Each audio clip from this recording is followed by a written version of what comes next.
الرحمن الرحيم. الحمد لله رب العالمين، والصلاة والسلام على أشرف الأنبياء والمرسلين، وعلى آله وصحبه أجمعين، ومن تبعهم بإحسان إلى يوم الدين. أما بعد، رب اشرح لي صدري ويسر لي أمري واحلل عقدة من لساني يفقه قولي. رب زدني علما. اللهم إني أسألك علما نافعا ورزقا طيبا وعملا متقبلا. اللهم إني أعوذ بك من علم لا ينفع، ومن قلب لا يخشع، ومن نفس لا تشبع، ومن دعوة لا يستجاب لها.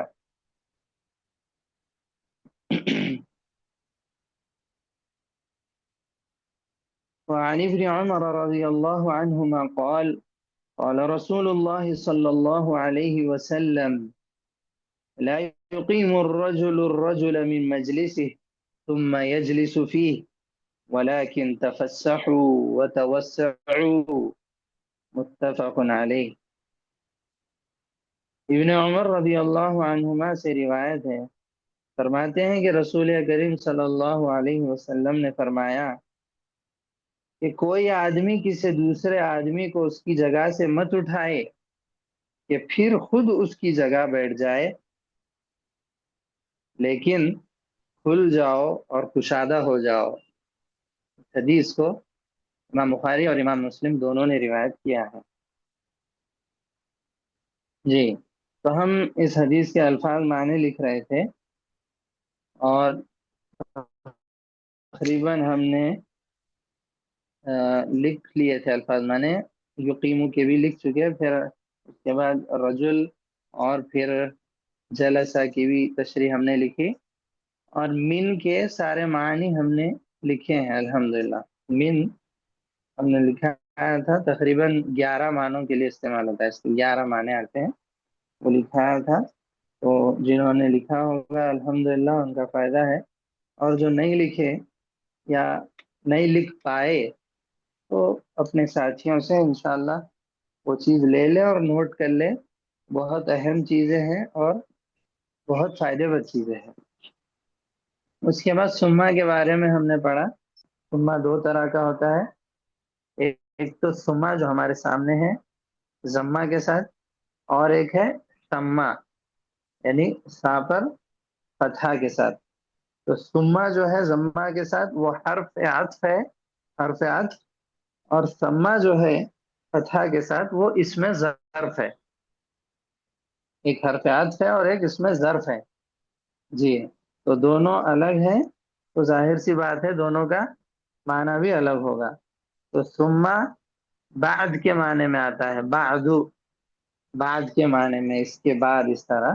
اور سما ہونا کا کے معنی میں آتا ہے، یعنی وہاں۔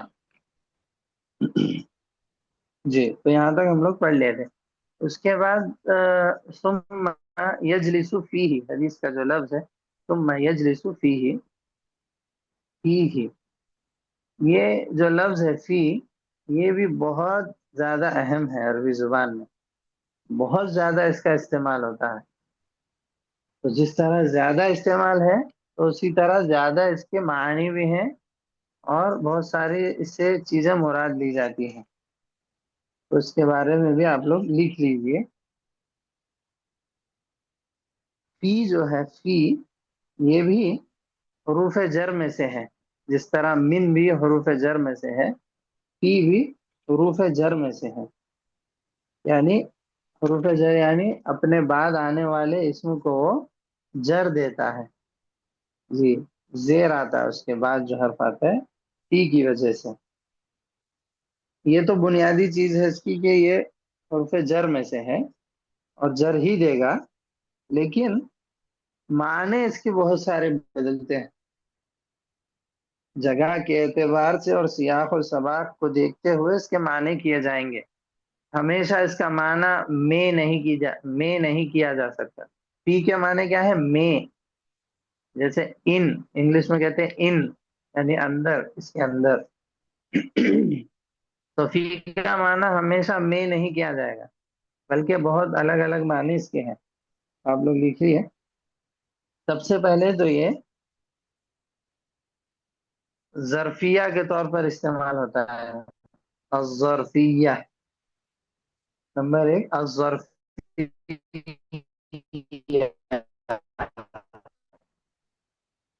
معنی یا پھر مکانی. جی، من میں بھی ہم یہ پڑھے تھے، ان کے بھی ابتداء الغایہ میں یہ دو چیزیں ہم پڑھے تھے، ظرفیہ اور زمانی اور مکانی اعتبار سے. فی میں بھی فی ظرفیہ کے لیے استعمال ہوتا ہے، اور دو طرح سے، زمانی یا پھر مکانی. زمانی یعنی وقت، کوئی وقت متعین، کوئی زمانہ بتانے کے لیے، اور مکانی یعنی کوئی جگہ بتانے کے لیے، کوئی جگہ مخصوص اس کے معنی میں. جی، تو زمانی کیسے کی مثال کیا ہے؟ جیسے اللہ تبارک و تعالیٰ نے قرآن میں کہا انا انزلناہ فی لیلۃ القدر، فی لیلۃ القدر. تو یہاں پہ لیلۃ القدر سے پہلے فی آیا، تو یہ فی کس معنی میں ہے؟ یہ ظرفیہ ہے، اور زمان کے لیے آیا ہے، زمان کے لیے یعنی وقت بتانے کے لیے. اللہ نے کہا ہم نے قرآن مجید کو نازل کیا. کب نازل کیا؟ لیلۃ القدر میں نازل کیا. تو لیلۃ القدر کیا ہے؟ یہ وقت ہے نا، ایک زمان ہے، یہ ایک ٹائم ہے لیلۃ القدر. تو زمان بتانے کے لیے یہاں پر فی آیا کہ لیلۃ القدر میں قرآن مجید نازل ہوا. اور مکانی اعتبار سے بھی مکان کو متعین کرنے کے لیے بھی آتا ہے. جیسے اس کی مثال اللہ تبارک و تعالیٰ نے کہا فی مقعد صدق عند ملیک مقتدر.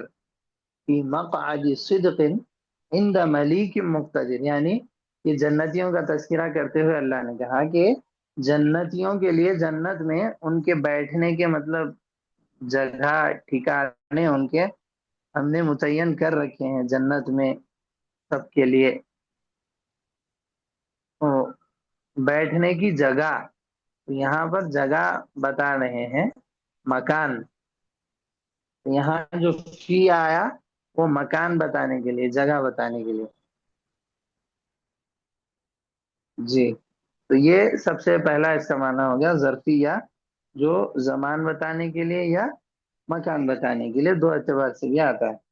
ایک دوسرا معنی اس کا آتا ہے للمصاحبہ. للمصاحبہ کہتے ہیں اس کو. مصاحبہ یہ صحبت سے بنا ہے، صحبت یعنی کسی کے ساتھ رہنے کو بولتے. تو مصاحبہ یعنی ساتھ کا معنی دیتا ہے، ساتھ. جیسے عربی میں ایک اور لفظ آتا ہے مع، مع میم عین مع، ان مع العسر یسرا، ساتھ اس کے معنی ہوتے ہیں. تو فی بھی جو ہے بسا اوقات مع کا معنی دیتا ہے، یعنی ساتھ کا معنی دیتا ہے. جی، جیسے اللہ نے کہا قال ادخلوا فی امم، قال ادخلوا فی امم، کہ تم لوگ سب کے سب دوسری قوموں کے ساتھ داخل ہو جاؤ، دوسری قوموں کے ساتھ داخل ہو جاؤ. تو فی یہاں پہ مع کے معنی میں ہے.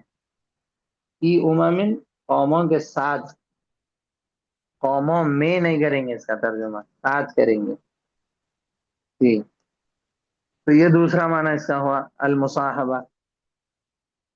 تیسرا معنی اس کا ہے للتعلیل. للتعلیل، تعلیل یعنی کوئی بھی وجہ، سبب، وجہ یا سبب بتانے کے لیے آتا ہے.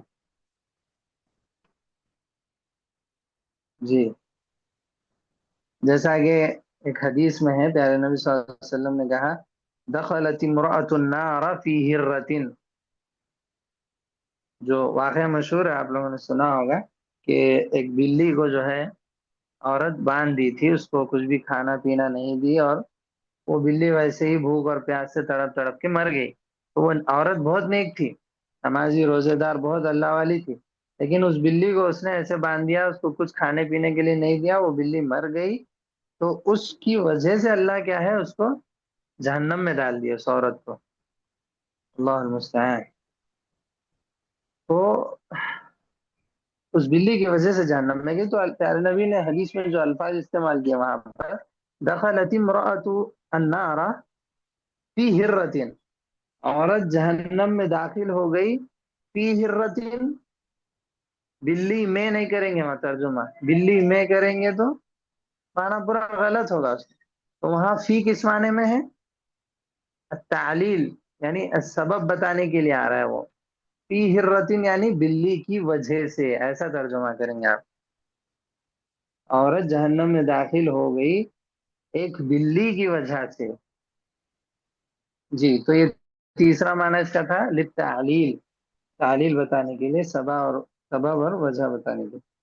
ایک چوتھا معنی اس کا آتا ہے للمقایسہ، للمقایسہ، مقایسہ کہتے ہیں موازنہ کرنے کو، کسی دو چیزوں کے درمیان موازنہ کرنا جسے کہتے ہیں، مقابلہ، موازنہ کرنا، اس کے لیے آتا ہے ہمیں نفی۔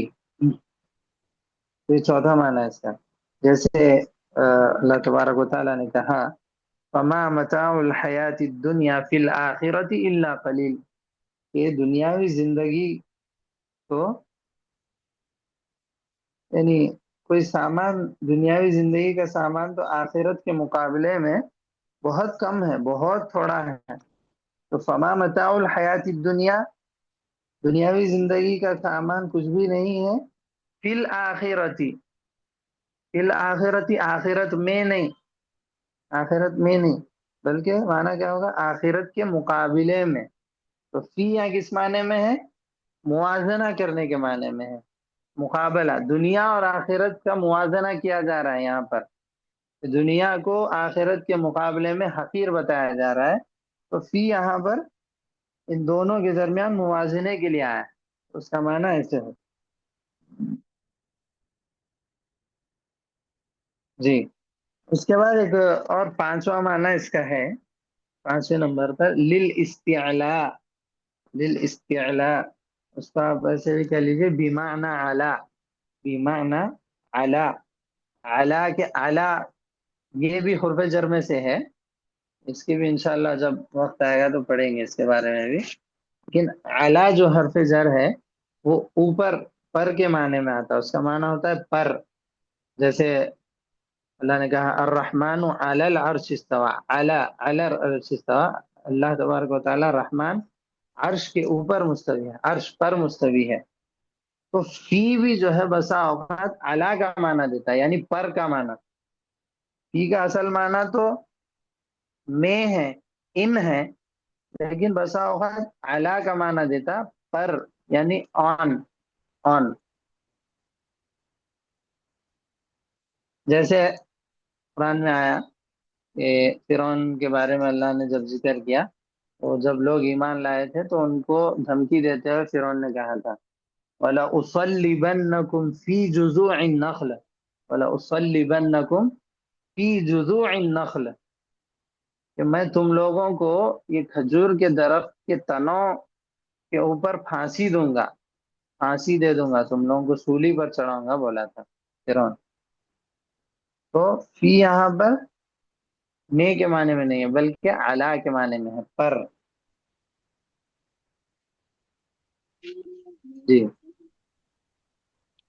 ایک اور معنی اس کا آتا ہے چھٹے نمبر پہ بمعنی الہ، الہ،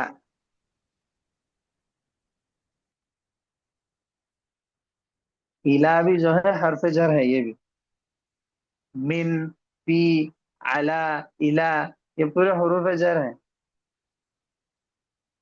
الہ جو ہے وہ انتہائی غایت بتانے کے لیے آتا ہے کسی چیز کو، جیسے کہتے ہیں سرت من مکہ الی المدینہ، میں مکہ سے مدینہ کی طرف گیا، تو الی المدینہ یعنی کہاں تک گئے وہ بتانے کے لیے الہ آتا ہے۔ تو الہ کا اصل معنی وہ ہے، لیکن فی جو ہے بسا اوقات الہ کے معنی میں بھی آ جاتا ہے۔ انتہائی غائب بتانے کے لیے، جیسے اللہ نے قرآن میں کہا فَرَدُّوا أَيْدِيَهُمْ فِي أَفْوَاهِهِمْ، تو قیامت کے دن وہ لوگ اپنے ہاتھوں کو اپنے منہ کی طرف لوٹائیں گے، اپنے منہ کی طرف پھیر لیں گے، یعنی اپنے منہ بند کر لیں گے. تو یہاں فی افواہہم، منہ میں نہیں، منہ کی طرف. فی یہاں پہ الہ کے معنی میں ہے.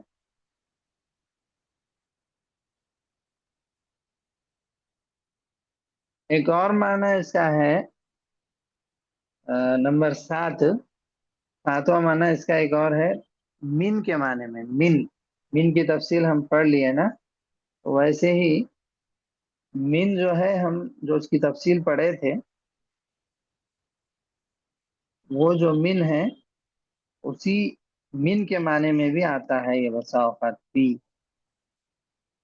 اور من بھی ہم پڑھے تھے کہ فی کے معنی میں بھی آتا ہے، یعنی من فی کے معنی میں بھی آ سکتا ہے اور فی من کے معنی میں بھی آ سکتا ہے. من میں تو ہم پڑھ لیے وہ فی کے معنی میں کیسے استعمال ہوتا ہے. اب یہاں فی ہے جو من کے معنی میں استعمال ہوتا ہے. جیسے کوئی کہے مثال کے طور پر کہ مضت علیہ ثلاثۃ اشہر فی ثلاث سنین، کہ میرے اوپر 3 مہینے گزرے 3 سالوں میں سے. فی ثلاث سنین، 3 سالوں میں سے. تو یہاں فی جو ہے اس کا معنی میں سے ہو رہا ہے، تو فی من کے معنی میں استعمال ہوتا ہے.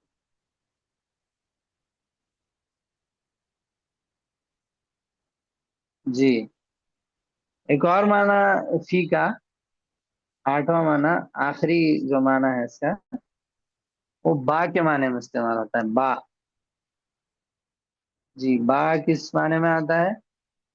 با یعنی اس کے معنی ساتھ یا ذریعے، اس طرح اس کا معنی ہوتا ہے با کا. تو فی جو ہے بسا اوقات با کے معنی میں بھی آتا ہے. جیسے کوئی کہے انت بصیر فی عملک، انت بصیر فی عملک، اس طرح کوئی کہے تو اس کا معنی کیا ہوگا؟ تم اپنے کام میں بڑے، یعنی خبردار ہو، تجربے کار ہو. اپنے کام کے ساتھ، تم اپنے کام کے ساتھ بہت مہارت رکھتے ہو، اس میں بہت تمہیں تجربہ ہے، اس طرح. تو یہاں فی ساتھ کے معنی میں آیا، یعنی با، با کہہ لیجیے اس پر، با کے معنی میں.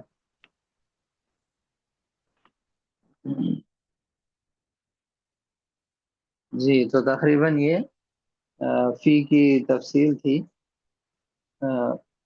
8 معنی ہم نے اس کے لکھے ہیں، تو اس کو اچھے سے لکھیے اور اچھے سے سمجھیے اور یاد کریے. اور جہاں کہیں آپ کو فی نظر آئے گا، پھر قرآن میں ہو یا حدیث میں ہو یا جہاں کہیں بھی، تو اس کے آگے پیچھے آپ مطلب جملہ کیا ہے، کلام کیا چل رہا ہے، سیاق و سباق اس کا دیکھ کر اس حساب سے آپ وہاں پر فی کا ترجمہ کریں گے. جی، ایسا نہیں کہ ہر جگہ جہاں بھی فی آ رہا ہے اس کا ترجمہ میں کرتے جائیں، تو ترجمہ غلط ہو جائے گا. سیاق و سباق دیکھ کر اس کا ترجمہ آپ کو کرنا ہے. یہ چیزیں آپ اچھے سے سمجھ لیں گے تو انشاءاللہ ترجمہ کرنے میں بھی آسانی ہوگی. جی، پھر اس کے بعد حدیث کے الفاظ ہیں وَلَكِن تَفَسَّحُوا وَتَوَسَّعُوا. یہ ایک لفظ ہے عربی میں، لیکن. لیکن سبحان اللہ، یہ بھی جو لفظ ہے بہت زیادہ استعمال ہوتا ہے عربی زبان میں، بہت زیادہ گفتگو میں. اس طرح من بھی ہم نے پڑھا، فی بھی پڑھا، اور لیکن بھی، یہ بھی بہت زیادہ استعمال ہے. تو اس کی بھی یعنی چھوٹی سی اس کی بھی تفصیل ہے، وہ بھی لکھ لیجیے آپ لوگ. کہ لیکن جو ہے یہ 2 طرح سے ہوتا ہے. 2 طرح یعنی ایک تو ہمارے سامنے جو ہے وہ جزم کے ساتھ ہے، یعنی نون پر جزم ہے، نون مخففہ ہے، لیکن ویسے ہی نون پر تشدید بھی آتی ہے بسا اوقات، نون مشددہ ہوتا ہے، ایک تو نون مشددہ ہوگا یا پھر نون مخففہ ہوگا. تو کیسے؟ لیکن ایک ہوگا اور لیکن نہ، لیکن نہ، اچھا دو طرح کا آتا ہے یہ.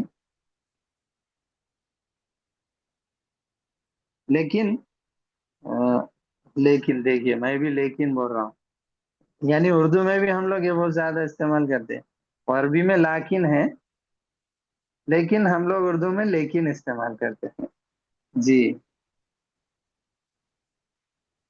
تو لکھتے ہیں کیسے اس کو؟ لام کاف نون، یہ تین ہی لفظ لکھیں گے،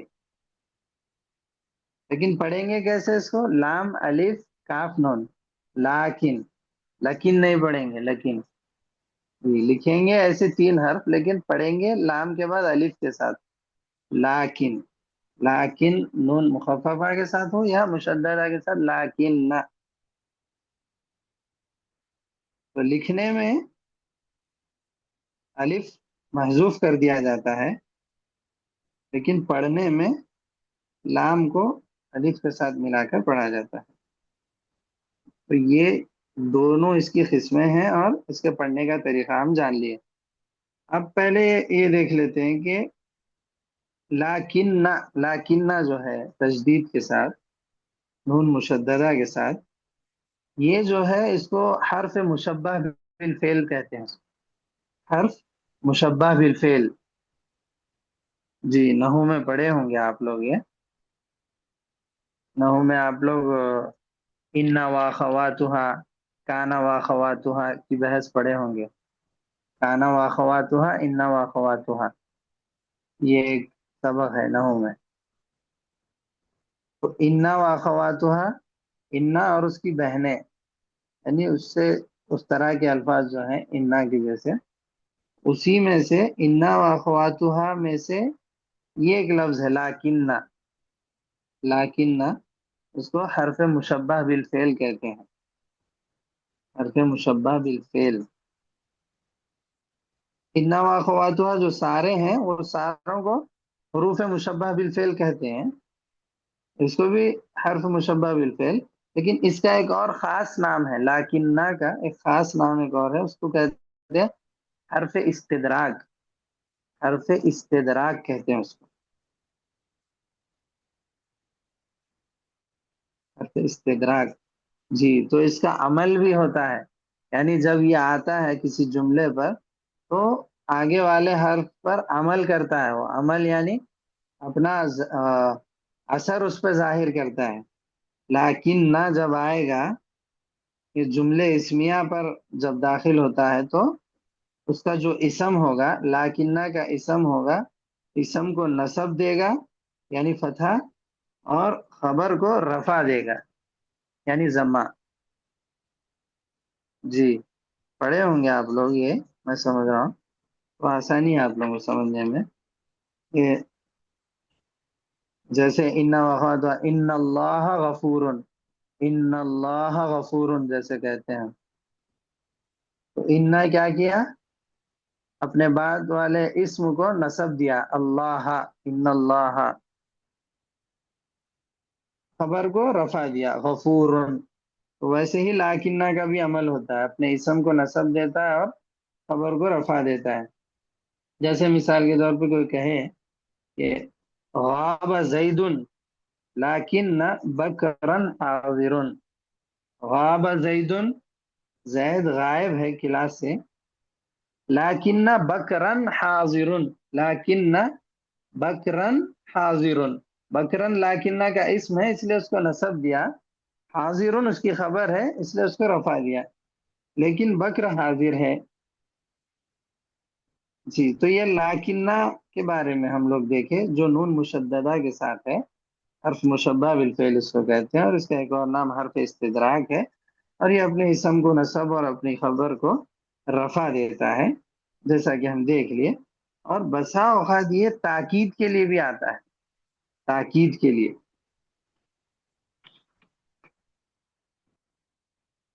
جیسے مثال کے طور پر تو کہے لو زارنی زید لاکرمتہ لکنہ لم یجی. لو زارنی زید لاکرمتہ، کیا کہہ رہے ہیں؟ اگر زید میری زیارت کرتا، یعنی اگر زید میرے پاس آتا، لاکرمتہ، تو میں اس کی مہمان نوازی کرتا، اس کی عزت کرتا، اس کی تکریم کرتا. اگر آتا تو، یہاں تک ایک جملہ ہوا. پھر آگے کیا کہہ رہے ہیں؟ لاکنہ لم یجی. لاکنہ لم یجی یعنی لیکن وہ نہیں آیا، لیکن وہ نہیں آیا. تو لو، شروع میں جو لو کا استعمال ہوا، لفظ لو نفی کے لیے جو آتا ہے، یعنی اگر وہ زیارت کرتا تو میں اس کی مہمان نوازی کرتا. لو زارنی زید لاکرمتہ، اتنا کافی تھا. اگر وہ زیارت کرتا تو میں اس کی تکریم کرتا. وہ نہیں کیا زیارت، اس لیے میں نہیں کیا. اس طرح ختم تھا وہ جملہ. لیکن اس جملے کی تاکید کے لیے آگے لاکنہ لایا گیا. لاکنہ لم یجی، لیکن وہ نہیں آیا. تو لو کی نفی کے تاکید کے لیے لاکنہ استعمال ہوا. جی جی. تو یہ تفصیل لاکنہ کی تھی جو نون مشددہ کے ساتھ ہے.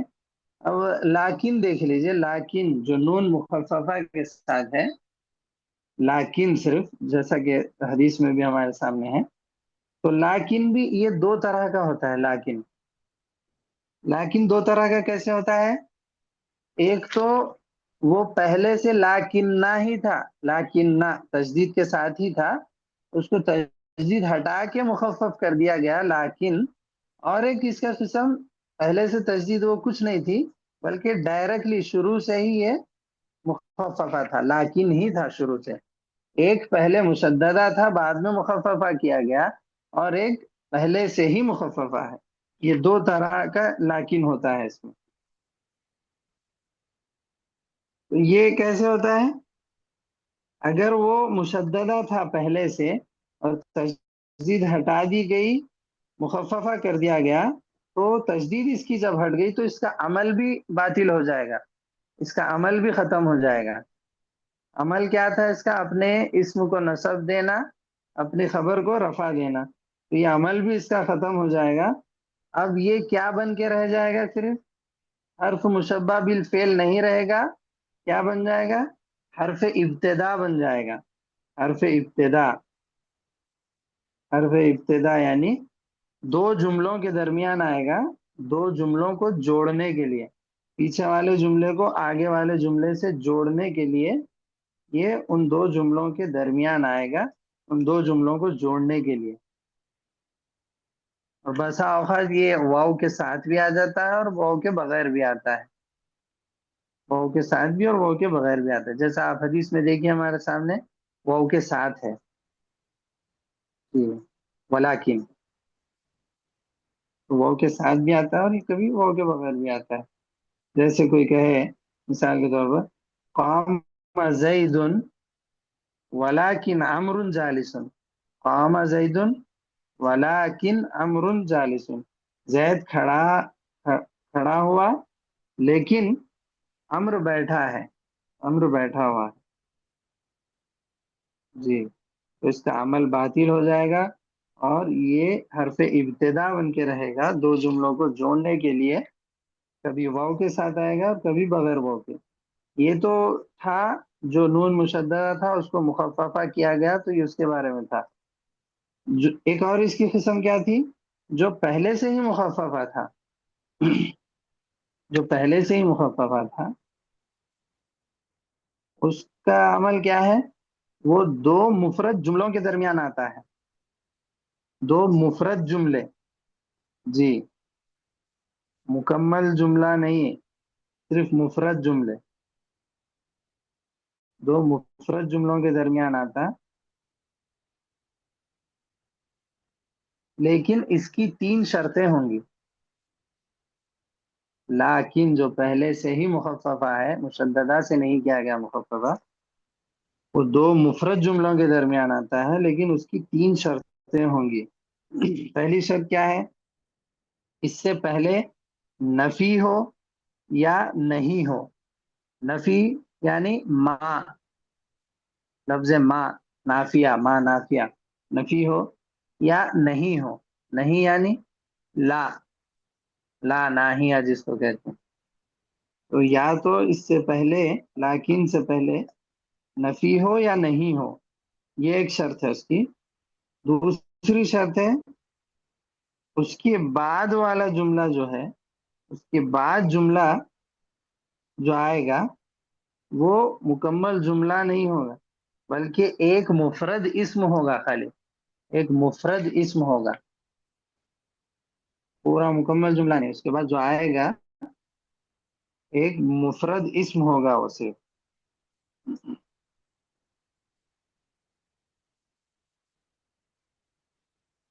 اور تیسری شرط اس کی کیا ہے؟ اس سے پہلے واو نہ ہو، واو نہ ہو۔ جی، تیسری شرط واو نہ ہو۔ مشددہ سے مخففہ جو کیا گیا اس میں ہم نے کیا پڑھا تھا کہ کبھی واو کے ساتھ بھی آتا ہے، کبھی واو کے بغیر بھی۔ لیکن یہاں جو پہلے سے مخففہ ہے اس کی 3 شرطیں ہوں گی۔ اس سے پہلے نفی یا نہیں آئے گی، اور اس سے پہلے واو نہیں آئے گا، اور اس کے بعد والا جملہ مفرد اسم ہوگا۔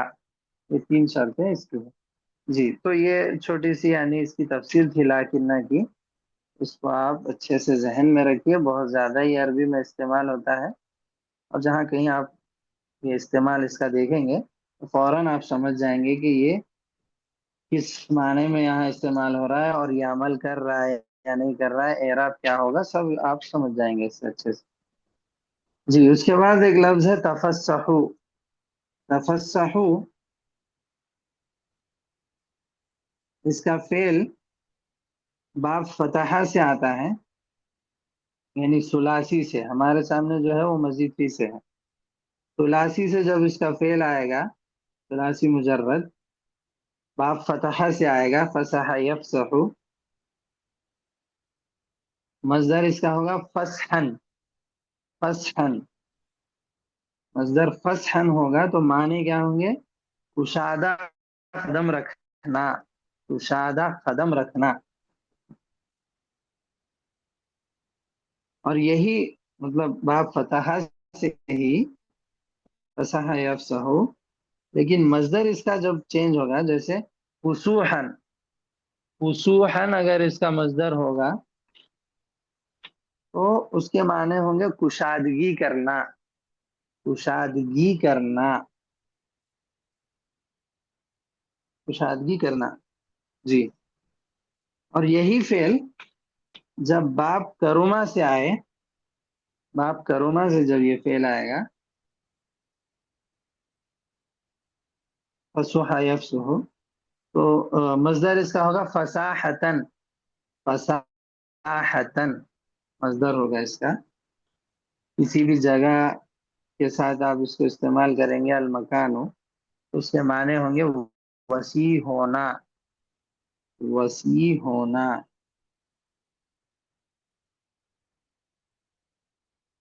وسیع ہونا۔ اور اس کی صفت کے طور پر اس کو کیسے استعمال کرتے ہیں؟ فصیح، فصیح، یا فصاح، یا فصوح، یہ ساری اس کی صفت ہے، صفت کے طور پر استعمال ہوتا ہے۔ فصیح یا پھر فصاح یا فصوح، فصوح۔ ہمارے سامنے جو فعل ہے تفسح، وہ باب تفاعل سے آیا ہے، یعنی ثلاثی مجرد کو مزید فی میں لایا گیا اور باب تفاعل سے اس کو استعمال کیا گیا، تو فعل کیا بنا اس کا؟ تفسح، تفسح یتفسح، تفسحا، تفسحا مصدر، تفاعلا باب تفاعل سے آیا۔ معنی کیا ہے اس کے؟ کشادہ ہونا، کشادہ ہونا۔ کشادہ ہونا. اور لام کے سلے کے ساتھ اگر استعمال کریں گے لہو، لام کے سلے کے ساتھ، تو معنی کیا ہوں گے اس کو؟ کشادہ کرنا. عام خالی معنی کشادہ ہونا تھا، لام کے سلے کے ساتھ استعمال کیا تو کشادہ کرنا، کشادگی کرنا طرح. تو یہ تفسحو کا معنی ہے. توسعو اس کے بعد لفظ ہے توسعو، اس کا معنی بھی سیم ہے لیکن فعل جو ہے وہ لکھ لیجئے. توسعو یہ اس کا ثلاثی مجرد جو ہے وہ باب سمیہ اور کرومہ دونوں سے آتا ہے. باب سمیہ اور کرومہ دونوں سے یہ فعل آتا ہے. وسع یسع اس طرح، یا وسع یوسع. سمیہ اور کرومہ سے. مصدر ہوگا اس کا سعتن، سعتن یا سعتن، سین پر زبر یا زیر دونوں کے ساتھ. سعتن یا سعتن، کسی بھی جگہ کے ساتھ آپ اس کو بولیں گے مکان ہو تو اس کے معنی ہوں گے کشادہ ہونا، کشادہ ہونا، کشادہ ہونا. یہاں جو فعل ہے ہمارے سامنے وہ باب تفاعل سے ہے. جس طرح تفسح بھی باب تفاعل سے ہے، ایسے ہی یہ بھی باب تفاعل سے ہے. مزید فی میں توسع، توسع یتوسع توسعا، اس طرح باب تفاعل سے. اس کا معنی بھی وہی ہے جو ثلاثی میں اس کا معنی تھا، کشادہ ہونا، کشادہ ہونا.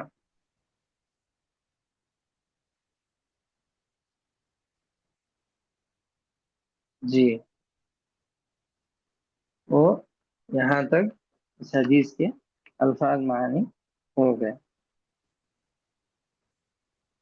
اب چلیے اس حدیث کی یعنی مختصر تشریح بھی کر لیں گے ہم لوگ انشاءاللہ. زیادہ نہیں ہے، تھوڑی سی ہے بس انشاءاللہ. جی، تو ابن عمر رضی اللہ عنہما سے روایت ہے کہ پیغمبر صلی اللہ علیہ وسلم فرماتے ہیں کہ کوئی آدمی کسی دوسرے آدمی کو اس کی جگہ سے مت اٹھائے کہ پھر خود اس کی جگہ بیٹھ جائے، لیکن کھل جاؤ اور کشادہ ہو جاؤ. یہ حدیث ہمارے سامنے ہے. اور حدیث کو روایت کرنے والے کون ہیں؟ ابن عمر رضی اللہ عنہ. ابن عمر ان کا نام کیا ہے؟ ابو عبد الرحمن عبداللہ بن عمر بن خطاب رضی اللہ عنہما. کنیت ان کی ابو عبد الرحمن ہے. ابو عبد الرحمن، نام کیا ہے؟ عبداللہ، اور باپ کا نام عمر، عمر رضی اللہ عنہ. دادا کا نام خطاب. ابو عبد الرحمن عبداللہ بن عمر بن خطاب. جی، باپ اور بیٹا دونوں بہت بڑے اور مشہور صحابہ میں سے ہیں.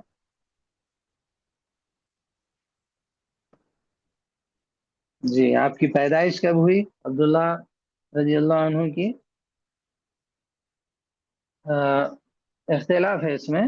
بعض نے کہا کہ پیارے نبی صلی اللہ علیہ وسلم کے نبی بنائے جانے سے 3 سال پہلے، پیارے نبی کے نبی بنائے جانے سے پہلے، یعنی پہلی وحی جب آئی آپ صلی اللہ علیہ وسلم پر 40 سال کے جب آپ صلی اللہ علیہ وسلم تھے، تو آپ کے نبی بنائے جانے سے 3 سال پہلے، یا بعض لوگوں نے کہا کہ آپ کے نبی بنائے جانے سے 1 سال پہلے.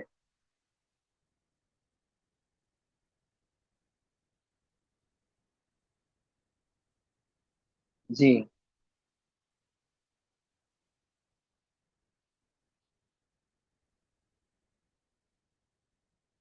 اور آپ کی وفات کہاں ہوئی؟ آپ کی وفات مکہ میں ہوئی. جی، پیدائش بھی مکہ میں ہوئی، وفات بھی مکہ ہی میں ہوئی. لیکن آپ کی تاریخ وفات یعنی جس سال آپ فوت ہوئے، اس بارے میں بھی اختلاف ہے کہ آپ کی وفات کب ہوئی.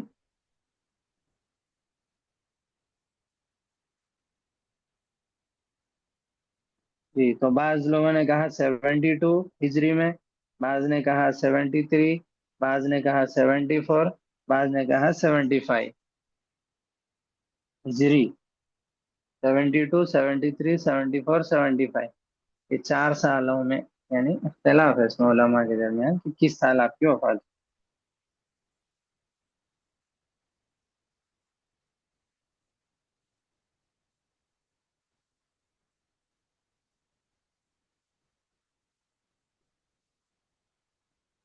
اور آپ کیا ہیں، حدیثیں روایت کرنے میں آپ صلی اللہ علیہ وسلم سے صحابہ میں دوسرے نمبر پر ہیں آپ۔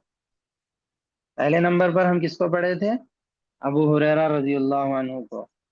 جی، سب سے زیادہ آپ صلی اللہ علیہ وسلم سے حدیثیں روایت کرنے والے صحابہ میں دوسرے نمبر پر سب سے زیادہ حدیثیں روایت کرنے والے کون ہیں؟ یہی عبداللہ بن عمر رضی اللہ عنہ۔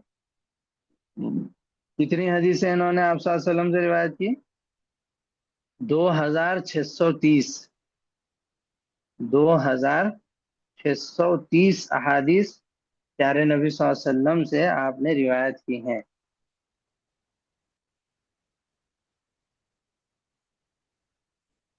اور تقریباً حدیث کی تمام کتابوں میں، جو حدیث کی مشہور مشہور کتابیں ہیں بڑی بڑی، تمام کتابوں میں آپ کی روایت موجود ہے۔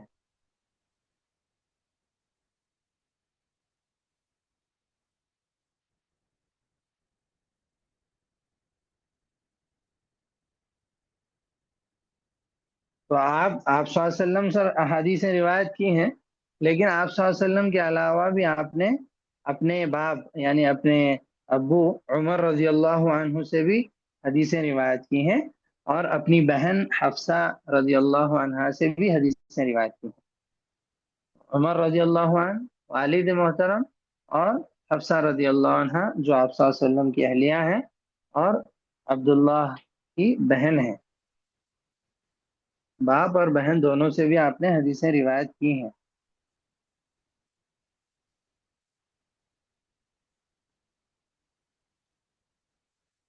اور آپ سے حدیثیں روایت کرنے میں یعنی آپ کے شاگردوں میں آپ سے حدیثیں روایت کرنے میں سب سے پہلا نام جو زیادہ آتا ہے سب سے، وہ آپ کے غلام کا ہے۔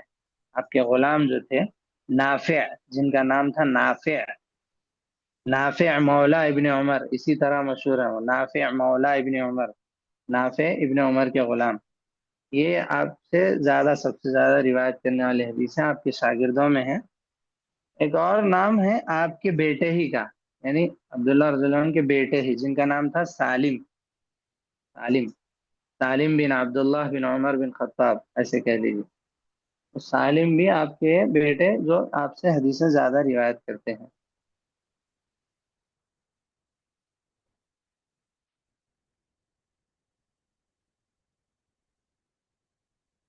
جی، تو یہ صحابی کے بارے میں ہم نے مختصر جان لیا۔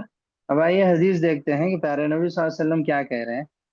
پیارے نبی کہہ رہے ہیں کہ جب کوئی مجلس جمی ہو، کوئی بھی مجلس بیٹھی ہوئی ہو، تو وہاں پر لوگ بیٹھے ہوئے ہوں، کوئی بھی آدمی اپنی جگہ پر بیٹھا ہوا ہو، تو کوئی دوسرا آدمی مجلس میں آ کر اس آدمی کو وہاں سے اٹھا کر اس کی جگہ پر نہیں بیٹھنا چاہیے، بلکہ کیا کرنا چاہیے، اگر جگہ نہیں ہے تو آپس میں یعنی کھل جانا چاہیے، کشادہ ہو جانا چاہیے، یعنی مجلس کو بڑی کرنا چاہیے، یہ کہہ رہے ہیں آپ صلی۔ تو اس حدیث سے ہمیں معلوم ہی ہو رہا ہے کہ جو شخص کسی مجلس میں پہلے آ کر بیٹھ جائے تو وہی اس جگہ کا زیادہ مستحق ہے۔ جی، جو پہلے آ کر جس جگہ بیٹھ گیا وہی اس جگہ کا مستحق ہے۔ اب اسے اٹھانا نہیں چاہیے وہاں پہ، بلکہ کیا کرنا چاہیے، مجلس تنگ ہے تو سب کو چاہیے کہ سب جو مجلس میں ہے تھوڑا سا کشادہ ہو جائے اور مجلس کو وسیع کریں۔ جی، یہ اس حدیث کا معنی اور مفہوم ہے۔ لیکن یہ حدیث سے کوئی یہ نہ سمجھے کہ کوئی بھی آدمی اپنی جگہ سے اٹھے تو پھر وہاں پر دوسرے آدمی کو بیٹھنا نہیں چاہیے، بلکہ اگر کوئی آدمی خود سے اپنی جگہ سے اٹھ کر وہ جگہ چھوڑ کر چلا جائے تو پھر کوئی دوسرا آدمی وہاں بیٹھ سکتا ہے۔ جی، خود سے اگر چلا جائے چھوڑ کے، یعنی اس سے مراد وہ جگہ ہے جہاں تمام مسلمانوں کے لیے ہے، یعنی اب مثال کے طور پر کسی کی دکان ہے یا کسی کا کوئی گھر ہے، تو اس کی وہ خاص جگہ وہاں پر ہوتی ہے، وہاں پر کوئی نہیں بیٹھ سکتا۔ یہ جو مجلس کی، بیٹھنے کی، کسی کو نہ اٹھانے کی، یہ جو ساری باتیں ہو رہی ہیں، وہ باتیں کس سے متعلق ہے؟ جو عام مجلس ہے، جو سارے مسلمانوں کی جگہ ہے، جیسے مسجد ہے، مدرسہ ہے، یا بازار ہے، تو یہ جگہ ہے کسی کی خاص نہیں رہتی، بلکہ یہ سارے لوگوں کے لیے عام ہوتی ہیں۔ تو ایسی جگہوں کے متعلق یہ حدیث میں بات کی جا رہی ہے، ورنہ کسی کی خاص جگہ ہوگی تو اس کو وہاں سے نہیں اٹھایا جا سکتا، اور نہ وہاں کوئی بیٹھ سکتا ہے اس کی اجازت کے بغیر۔ جی۔ اور اسی طرح اگر مجلس میں وہاں پر بچے ہوں، یعنی شور مچا رہے ہوں، یا پھر یعنی دوسرے عجیب طرح کے لوگ ہوں، جو یعنی سارے لوگوں کو تکلیف جن سے پہنچ رہی ہو، یا پھر آپ اس کو کہہ لیجئے کہ کوئی پیاز یا لہسن وغیرہ کھا کر مسجد میں آ گیا، جس کی وجہ سے بھی تکلیف ہو رہی ہے لوگوں کو، تو ایسے آدمیوں کو اٹھایا جا سکتا ہے۔ وہ سارے مسلمانوں کی جگہ ہے، لیکن وہاں سے بھی اس کو اٹھایا جا سکتا ہے، اس لیے کہ اس کی وجہ سے سارے لوگوں کو تکلیف ہو رہی ہے۔ جی۔ تو اس حدیث میں یہ سارے معنی اور مفاہیم ہمیں سمجھ آتے ہیں کہ یہ ایک عام بات ہے، ایک عام ادب بتایا گیا کہ اس طرح کسی کے ساتھ نہیں کرنا ہے، لیکن اگر کوئی خود سے اٹھ کر چھوڑ کر چلا جائے تو وہاں بیٹھ سکتے، اور یہ عام جگہ کی بات ہے، خاص جگہوں کی بات نہیں ہے۔